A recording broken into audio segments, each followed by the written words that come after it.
बिस्मिल्लाहिर्रहमानिर्रहीम। अल्लाहुम्मा सल्लि अला मुहम्मदिन व आले मुहम्मद।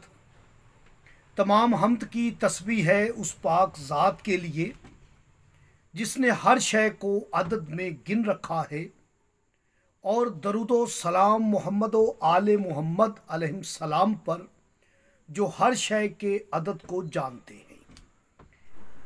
सूरह आले इमरान।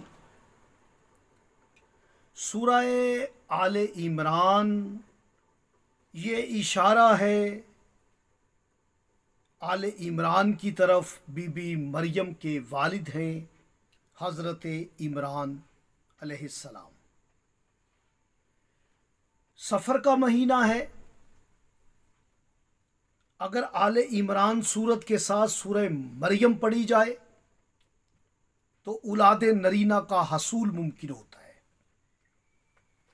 सफ़र के महीने आपने 18, 19, 20, 21, 22, 23, 24 सफ़र, ये 7 दिन आपने सूरह आले इमरान और सूरह मरियम पढ़ के दुआ करनी है।